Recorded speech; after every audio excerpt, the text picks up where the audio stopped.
The lock would not yield, and the storm pressed its breath against the broken windows. A black architect braced his shoulder, the crowbar biting into a rusted safe that seemed to inhale. The metal groaned. Inside, something shifted, paper moving as though time itself turned a page. His hand trembled. Foreclosure clock ticking. Reputation threadbare. Too many whispers. He had overpaid for ruin. He forced himself to stop. He needed witnesses. He left the crowbar wedged, the safe humming like a low vow. Subscribe to the channel and write in the comments where you are watching this video from. Then he turned away. He bought a ruin, yes, but he also bought its secrets. The deed was stained and brittle, signatures blurred by years of damp, an address half erased by corrosion and neglect. The building stood, with its teeth gone, windows yawning, cornice chipped to bone. Yet beneath the rot he felt a strange pull, as if the structure held a memory it refused to surrender. He had bought brick and debt, but he had also bought a whisper. Mockery arrived early. Peers sent polite messages that read like eulogies. Lenders replied with clipped emails that reduced possibility to digits and penalties. Clients thinned. The phone still rang, but only to confirm cancellations. Resilience became ritual more than hope. He rose before dawn, swept plaster to clear his head, and wrote proposals no one would read. The weight of the purchase pressed on him far heavier than any number on paper. Inside, the air was heavy with dust and the faint sweetness of rotted plaster. He paused at thresholds where sunlight hit motes as though the earth itself held its breath. Under the grime, the architectural bones whispered legacy. Arched doorways bricked over without care. A rhythm of joists suggesting a hall once meant for gatherings. A stare that turned with grace even after a century of indignity. He could read the building the way others read scripture. He traced banister scars and felt hands that had slid there before him. Family pressure did not come as demands. It arrived as memory. His grandmother's stories drifted into the room like the smell of yeast on Sundays. Craftsmen who built but never owned. Masons whose work outlived their names. Carpenters paid in promises and silence. She did not say do better. She said remember. He did. The more he remembered, the more he could not let the structure go. Rumor circled like a hawk. The original owner had vanished during a purge of records. A project halted, permits contradictory, blueprints missing from drawers where they should have slept. Some said the building was in error. Others said it was a ledger with its numbers stolen. He read what remained. Inspection notes with verbs crossed out. A marginalia of someone who refused to be erased, but lacked ink strong enough to resist. On the third day, while pulling lath and plaster from a wall that leaned as if it had grown tired of standing, his pry bar skated across something that rang steel. He cut a square and removed it carefully. Behind the lath, the wall exhaled a low groan as though relieved to tell the truth at last. There, embedded in the cavity like a stubborn memory, a safe slept. Rusted, square, seams flaked with orange corrosion, a faceplate pitted and blind. His pulse quickened. He pressed his ear to it and heard nothing.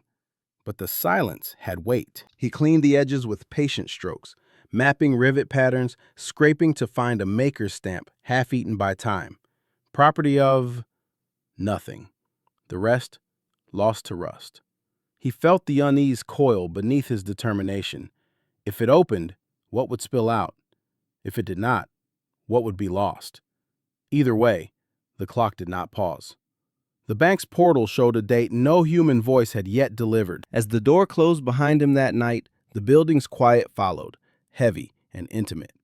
He stood in the hall and listened to rain thread through a seam in the roof and tick into a bucket with the rhythm of a second hand. He needed witnesses. He needed a plan. He needed time. Yet the safe pulsed in his mind like a low drum. He had bought a ruin, yes, but he had also bought its secrets.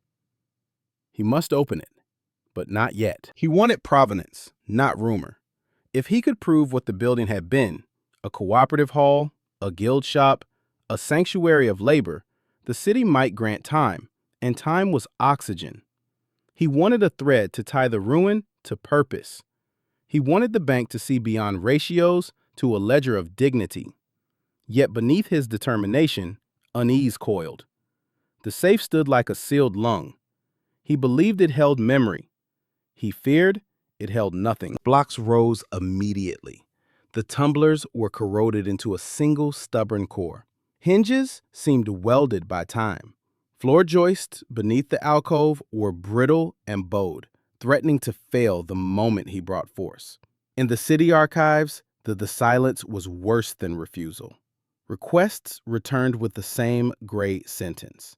No records match. Time was running out. Default would mean the building sold for parts. Reputation dried to dust, and a legacy evaporated like breath on cold glass. He documented before he dared to pry.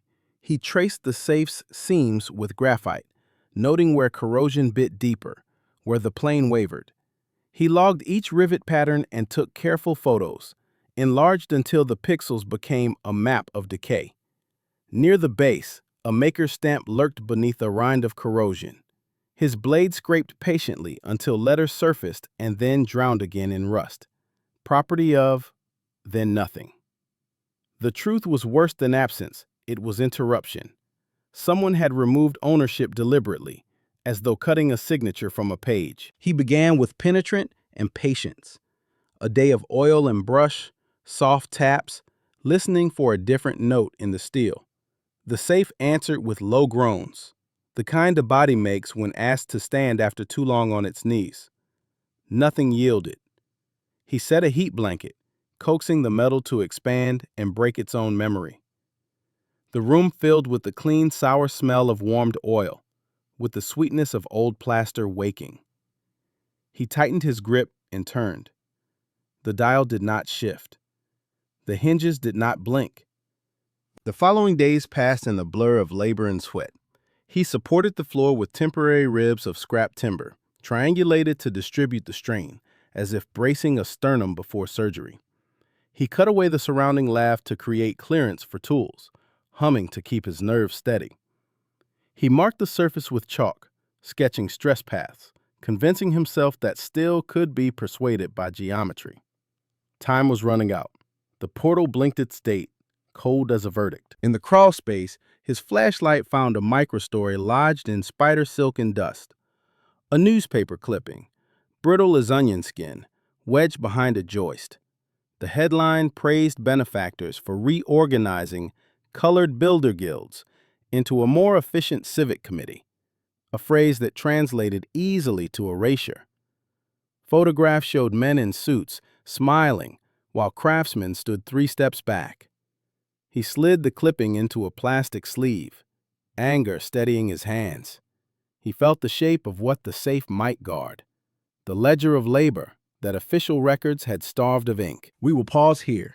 If you are enjoying this story of resilience, hit the like button. He returned to the faceplate with a finer scraper, working along the lower lip where stain pooled darkest. Flakes lifted like scabs. A narrow brass plate emerged, tacked under the outer skin, its edges almost dissolved. He read nothing at first. Then, under oblique light, shallow characters blinked awake, an etched sequence rubbed thin by time. He copied it carefully, numbers and a trailing letter, then stilled himself and read again to be certain. The safe had not yielded its door, but it had yielded a fragment. A serial that felt like a vein beneath the surface. He opened his laptop on a paint-scarred sawhorse and began to chase the code. City indexes offered nothing. Trade catalogs searched by image recognition returned toasters and advertising tins. He shifted strategy. If the building had sheltered a guild, a mutual aid society might have recorded assets under trust rather than title. He typed combinations of the serial with words his grandmother used: mutual, benevolent, relief, and landed on a faded scan from a community ledger referenced in a graduate thesis, footnoted without link, as though the source itself were embarrassed to be seen. The trail ran cold where the thesis cut the citation short. He breathed, then widened the search to include local church bulletins and fraternal registers. names spoken around kitchen tables but rarely printed in the paper's front half. A pattern began to surface like an old blueprint under wash. Small funds pooled weekly, rentals to cover legal fights, a line item labeled safe, maintenance, and hire. He sat back, the weight of the word hire catching in his chest. Those who had built had rented even their vaults to protect themselves from the city that would not. He returned to the safe, pressed his ear to the cold plane, and heard only the small noises of the building breathing. Water ticking in a distant pipe, wind skimming through broken sash. He spoke a single sentence aloud, a promise inside the empty room. To keep looking, to pull every thread until a picture formed. Then he set incremental torque on the lower hinge, paused to let the metal consider, then retreated before the joists complained. The house sighed, but the door held. Late that night, with the storm shivering along the roofline, he cleaned the brass plate again. Under a film of oxidation, an engraving surfaced, not of words, but of an emblem.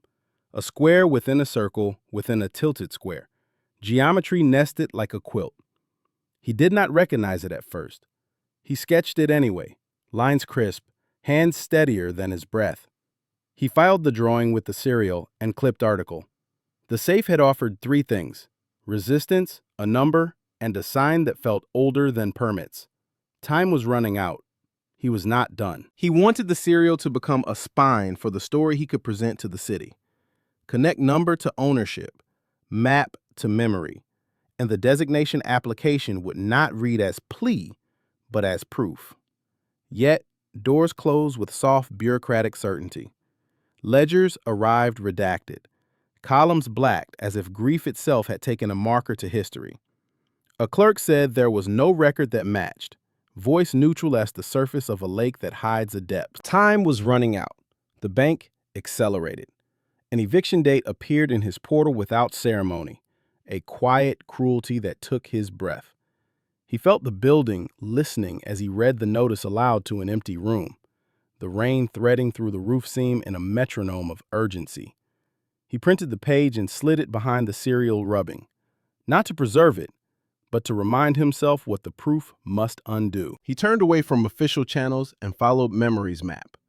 A pastor had once said the neighborhood's true archives were kept in basements and shoeboxes. He carried the sketch of the emblem, a square within a circle within a tilted square, and the serial to a church whose choir loft had outlasted 3 congregations. The air below was thick with hymnals, oil, and the faint sweetness of old paper. A volunteer guided him to a steel cabinet that squealed when opened, then left him with a smile that understood the gravity of quiet work. He read ledger after ledger, lines of careful script marching across pages brown to honey. Names, dues, funeral benefits, emergency funds for strikes. Then, he found an entry that made his ribcage tighten. Vault, rental fee, month over month. Initials that matched the shape of the emblem more than any printed word. A page had been torn where the owner's name should have appeared. Fibers feathered in a way that suggested urgency rather than decay.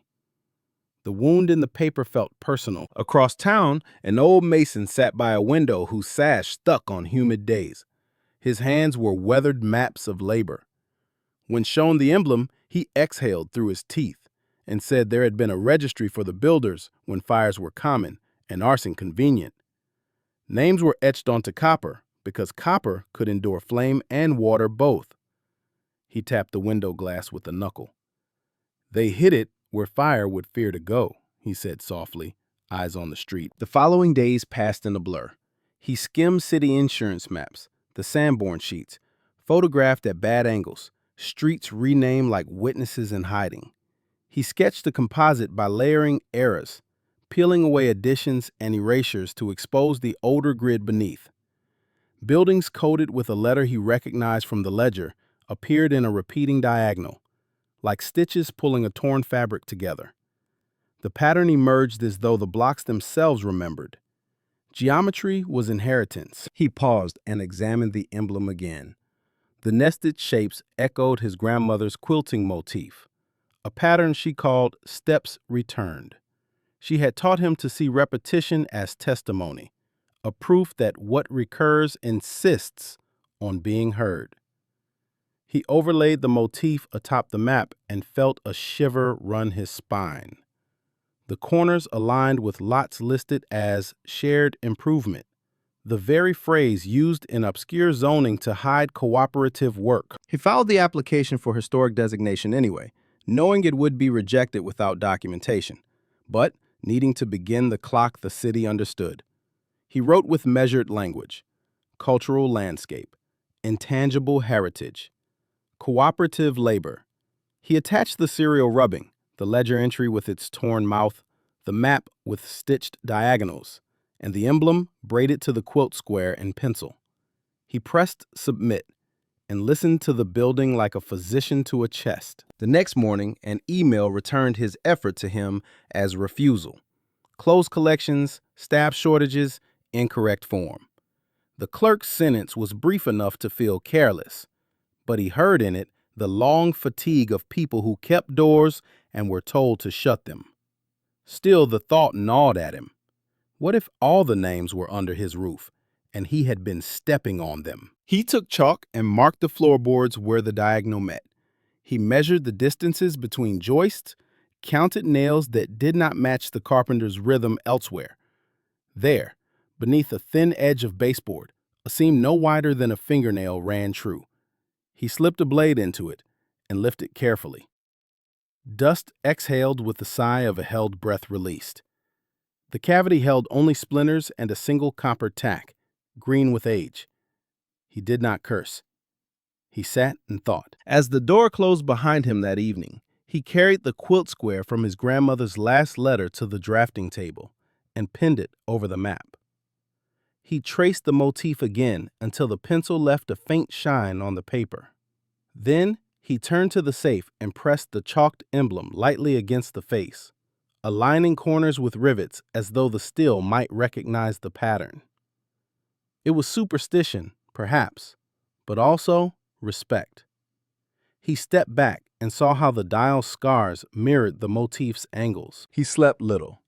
In the small hours, he heard water move through the building like a second voice, speaking in knocks and ticks.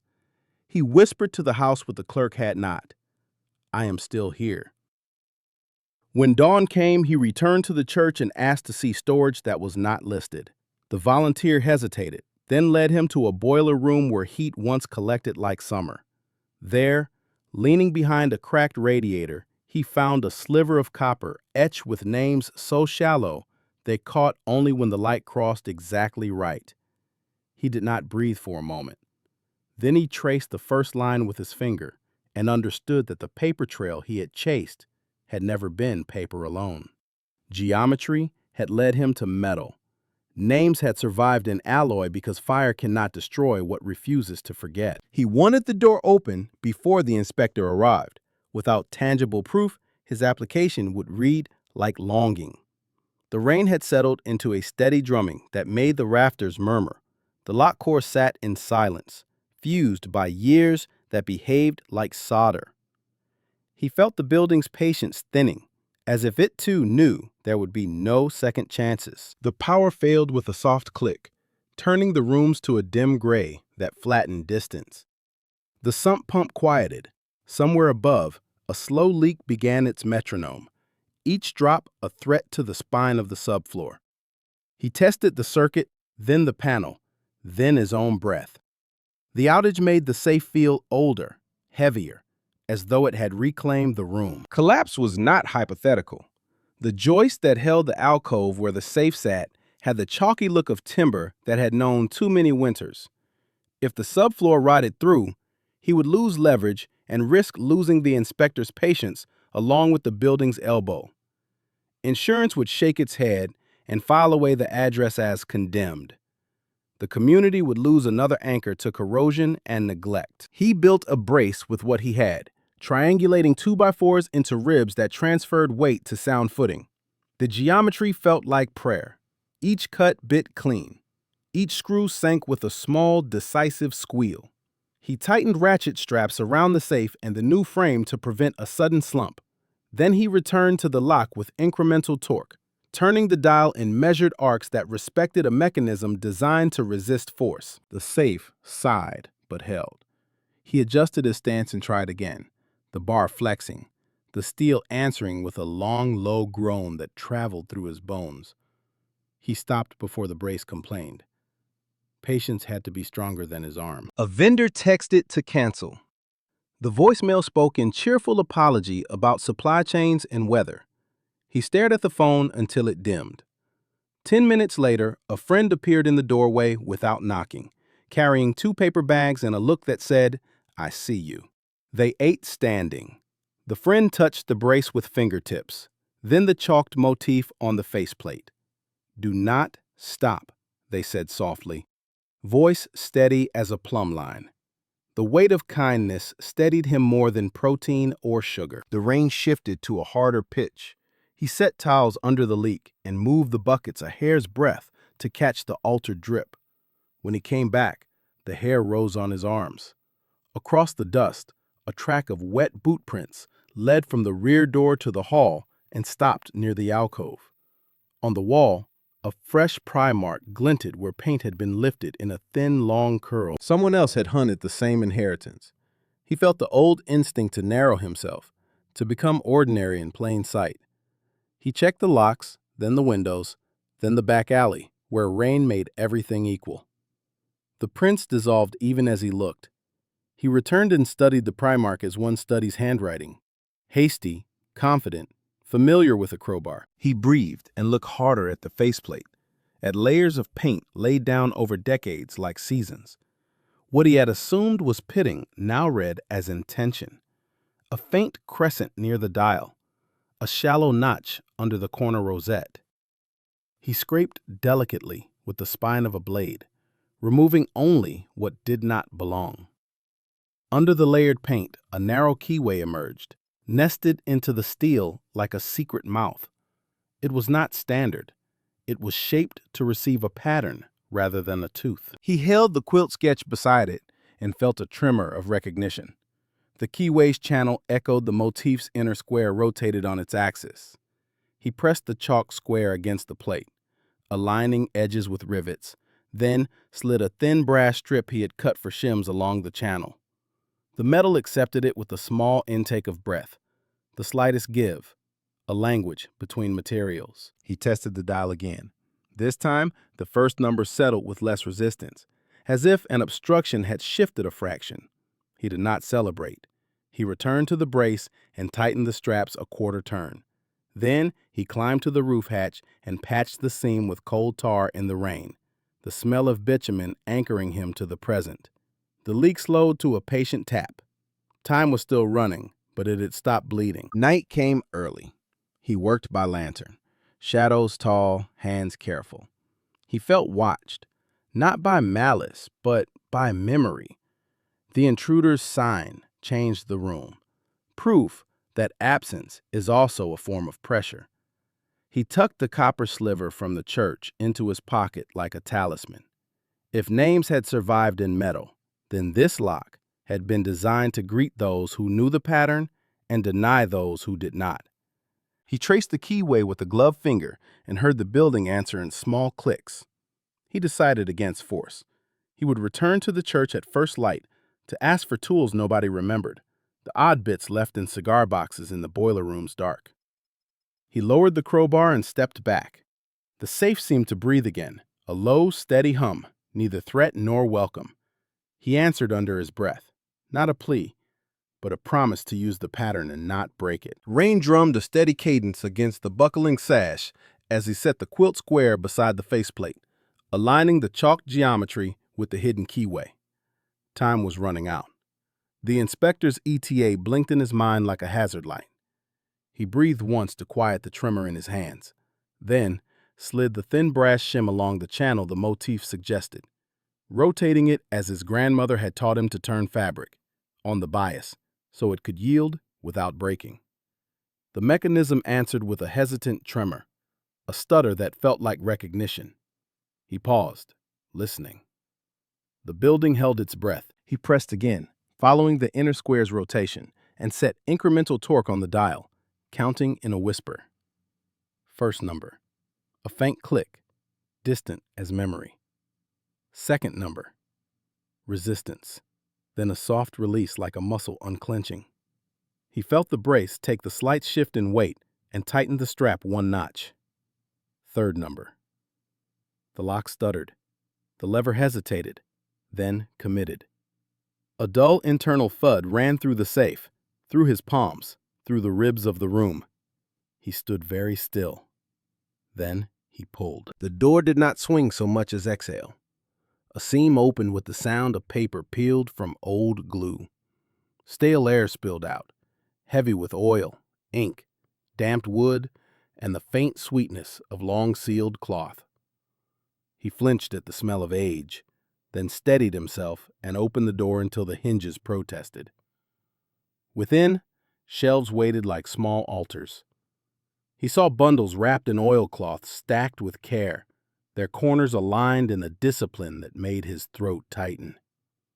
On the lowest shelf lay a copper plate, its surface burnished by time and handling, etched with names so fine the letters caught light like thread.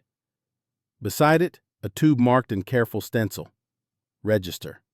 Mutual Builders. His hand hovered, then chose the letter folded among the bundles. The ink was brown, the paper tissue-thin at the creases. On the outer leaf, in a hand both elegant and direct, to the children of those who built this block. He felt the building tilt toward him, not physically, but in attention, as though the structure recognized its own address. He unfolded the page with both hands, elbows tucked to keep the paper from trembling. The first line made his chest ache. Held in trust by those denied title, sustained by hands that signed in chalk when ink would not be given. Footsteps touched the threshold. He turned and found a silhouette haloed by wet light. A rival developer's agent stood there, rain still skittering from a cheap umbrella, posture rehearsed for leverage. The agent's eyes moved from the open safe to the copper plate to the letter in his hands.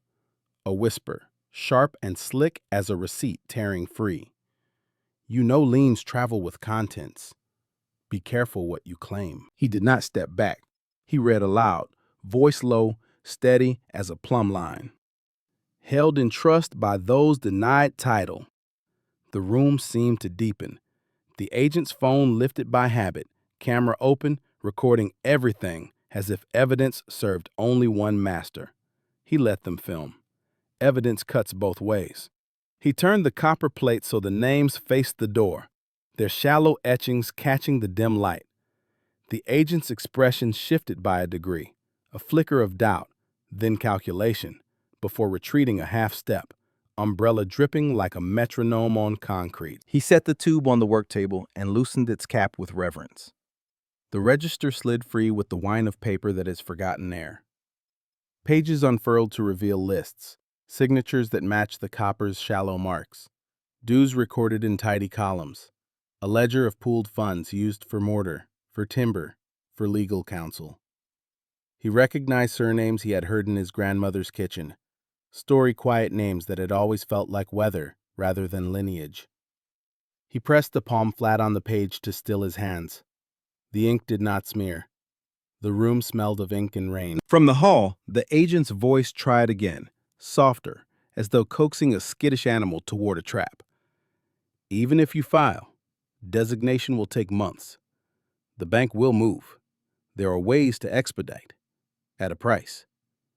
He lifted the letter a fraction and read another line, not to the agent, but to the house. If paper fails, copper will remain. If copper fails, memory will. Record it all. The agent's mouth thinned. They recorded a final sweep of the interior, then withdrew with footsteps that tried to sound indifferent and failed. He stood alone with the open safe humming like a low vowel. Rain softened against the roof. He slid the copper plate from its shelf, cradled it as though it held heat, and angled it to read a name that rose like a tide in his throat. His great-grandfather's surname, etched beside a sum that must have come at cost.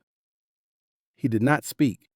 He set the plate down, then lifted the oilcloth bundles one by one, revealing elevations drawn in a hand that measured dignity in cornice lines and stair dimensions.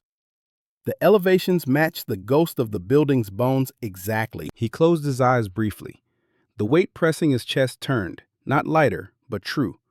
He had bought a ruin, yes, but he had also bought its secrets, and they had chosen to speak. He folded the letter back into itself, slid the register into a sleeve, and felt the storm's noise recede as though the house itself had exhaled.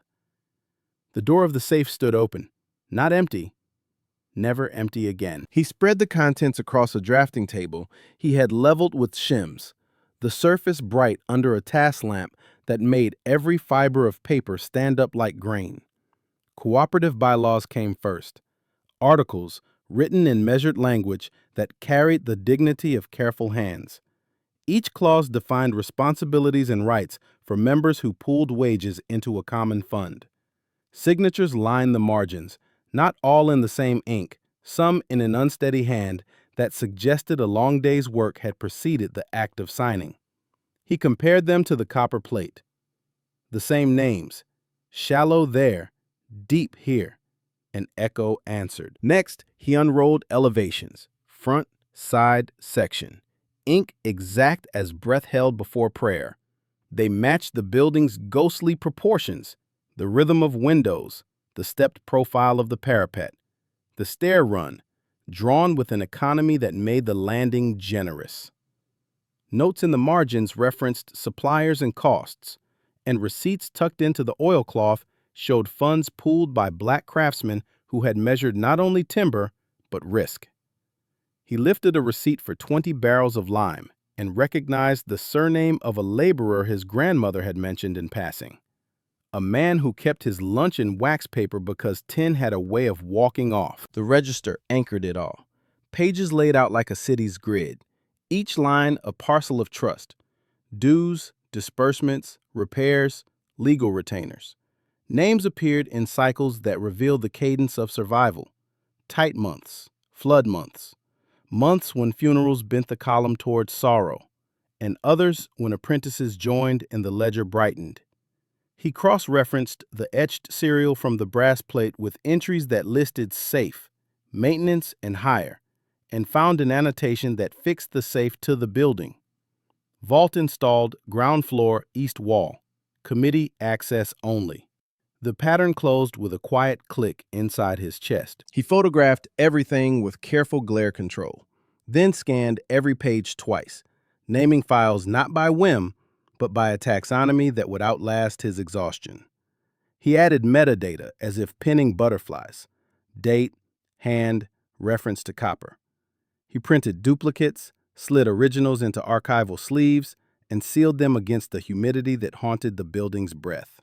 He did not hurry. Urgency and reverence moved in tandem, each step exact. He filed an emergency request for protective status under cultural landscape criteria, citing the continuity of cooperative labor evidenced by bylaws, elevations, and the register. His language was measured, the tone precise. He wrote that the building was not simply a structure, it was an archive of dignity that documented collective ownership intent when law denied title. He attached photographs of the copper names, the elevations laid atop current measurements, and a translation of key bylaw clauses into policy terms that hearing officers understood. He included an affidavit describing the safe's discovery and the rival agent's appearance, careful to avoid speculation while preserving sequence. He pressed submit and felt the building's silence tilt toward expectation. Within a day, a reply arrived from the city that did not read like dismissal. Receipt acknowledged, site visit scheduled. He exhaled. Not relief, but tempo. An hour later, a museum curator stepped through the door with gloves peeking from a pocket and eyes that registered respect before curiosity. The curator moved with deliberation, kept hands behind back until invited, and read quietly before speaking. When they finally looked up, their voice was low. This is more than architecture. It is an archive of dignity. External validation met internal certainty. and the room seemed to lift half an inch. The curator traced no name aloud, but when an elder neighbor arrived, drawn by rumor and rain, she did. She moved slowly, her eyes scanning the copper as if memorizing a map that had once been folded into her palm. Her finger landed on a surname, paused, then trembled. "Granddaddy," she whispered, and the building exhaled. Her breath hitched once, and tears came in a single efficient wave, not dramatic, but decisive. Memory did not return like thunder. It returned like a door unlocked with the right turn. "He said the wall held us," she murmured. "I thought he meant prayer." The consequence shifted in real time. The bank paused proceedings, a courtesy that had always felt impossible, now described as protocol when cultural review was pending. A hearing date appeared on the portal with a banner that did not threaten but invited. The rival agent vanished from the doorway as if swallowed by wet light. The inspector who had once spoken in measurements now asked about stories, about who climbed the stairs and why the landing mattered. For the first time, his answers improved the building's chances more than a spreadsheet. He continued to cross-reference, to ensure that any gap he had not yet seen would be bridged by a footnote strong enough to carry weight. The serial number on the brass plate linked to committee minutes copied in a church bulletin. Vault keys held by treasurer and builder. Quorum required for access. He found the treasurer's name on a burial program, the builder's on a marriage notice, both printed with respect, neither recorded at City Hall with accuracy. He assembled these fragments as though repairing a cornice. Each piece must fit, must shed water, must endure. At dusk, he stood beneath the open safe and read the bylaws aloud to an empty room. His voice did not echo. The words were absorbed by timber that recognized them. The curator closed their notebook and nodded once. "We will support the application." He thanked them with a small bow of the head, a gesture he had learned from his grandmother for moments when language would risk breaking something tender. Outside, rain eased to a hush. Inside, the copper names gleamed as if warmed by breath. The building felt less like a problem and more like a witness under oath, finally allowed to speak in full sentences. He stood in the quiet and let the documents settle inside him until the noise of urgency thinned. The ruin was no longer a project measured in invoices and laser levels. It was a vessel of hope, carrying a lineage that had moved in silence while others spoke over it. He realized he had not been restoring a facade. He had been stewarding a chorus back into its own hall. He drew a new plan, not for resale, but for return. On tracing paper that smelled faintly of graphite and rain, he overlaid artist studios where light lingered, set rents capped by a formula that honored the register's rhythm. He sketched a community archive room, lined with glass and cedar, humidity-controlled, a place where copper and paper could breathe without fear. Along the back, he penciled an apprenticeship shop, hand tools, workbenches, and a calendar pinned with sessions taught by elders whose palms knew grain. The building answered in small ways. Sash that refused to rise for months lifted under his touch. The stair felt steadier beneath his weight. A microstory revealed itself as he slid the copper names into museum glass. He mounted the plate with hidden brackets so it seemed to float, then stepped back. The air felt lighter, as though the structure had been waiting for the weight of recognition more than the relief of repair. The names caught afternoon sun and threw it softly across the floor in a weave of light that made the room hum like a low engine. He stood within that glow, shoulders square, something in him aligning at last. He wrote to his grandmother with a pen she had once given him for graduation, ink slow, words deliberate. He quoted a line from the letter, held in trust by those denied title. He told her how copper had waited, how paper had endured, how the building had spoken. He did not ask for approval. He offered witness. Days later, a package arrived. Inside, a quilt square, stitched in steady hands, mirrored the facade's stepped motif, the same geometry nested in his emblem. She did not include instructions. She did not need to. He pinned it above the drafting table. The pattern steadied his breath like prayer. A message blinked on the portal. Provisional designation granted, pending hearing. Funding pathways opened like doors that had always been there but never unlocked. Colleagues who had sent clipped sympathy now sent careful congratulations. His reputation steadied, but the true gain moved quieter, like groundwater. The knowledge that his work, measured for years in renderings others dismissed, now belonged to a stream older than him. He was not alone at the table. He had never been. The following days passed in a blur of labor and sweat. He sealed, labeled, and locked the archive room with a key kept in duplicate, protocol traced from the register's own governance. He tuned HVAC until the vents exhaled temperate air. He spackled, sanded, and painted with the patience of someone repairing not just surfaces, but sentences interrupted mid-thought. He practiced his remarks for the hearing without rhetoric, trimming every flourish until only bone remained. When he faltered, he touched the quilt square and found his line again. On the eve of the hearing, he walked the stairs in darkness and paused at the landing where the rail curved with unearned elegance.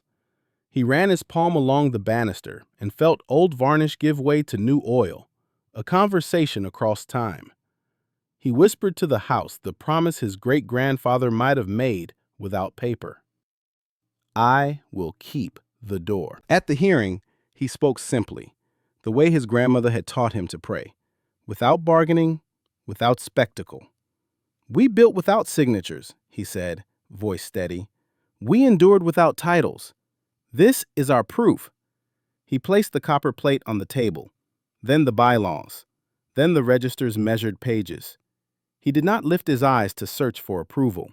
He let the documents speak their own language of weight and fiber. Elders approached with care. They laid the quilt across the table, its geometry stitching the room together in a quiet that felt ceremonial. The pattern made the bureaucratic fluorescence seem softer, as if the light itself had been humbled. The room stilled. Even the shuffling of papers paused. The weight of history became visible, not as burden, but as structure. Questions came measured, not sharpened.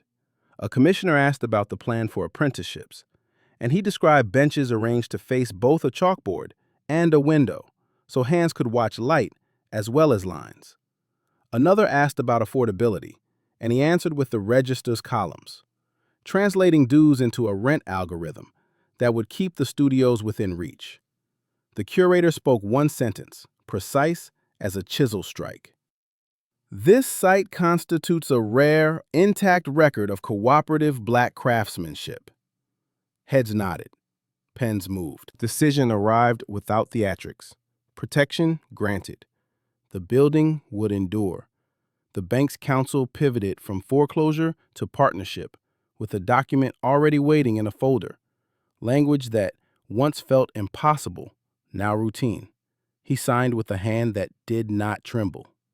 Across the room, a young apprentice in borrowed work boots ran a palm along a restored banister and smiled, the kind of smile that begins in bone. Continuity hummed like a low engine. He carried the oilcloth bundles home again, not to hide them, but to honor their origin. In the archive room, he returned each to a climate-safe case he had installed on the wall where the safe once pressed its iron breath. He closed the glass with a soft latch and stood back. The legacy stayed where it was born. We will pause here. If you are enjoying this story of resilience, hit the like button. Outside, the rain had thinned to mist. Inside, the safe stood open, not as a wound, but as a mouth that had finished speaking. He turned the lights down and listened to the building's renewed heartbeat settle into the night. The air was heavy with silence, the kind that follows a promise kept. The safe stands open, empty, yet full, the copper names gleaming as if warmed by breath, the room listening as the building settles into itself. What he chose to do next would matter. Subscribe for more uncanny, remarkable stories. If this story moved you, subscribe and comment where you are watching from. Share this with someone who needs to remember what endures. End here, and let the hum of the building's renewed heartbeat inhabit the silence. steady as a vow, patient as rain on stone, a promise held in steel, and names that refuse to fade.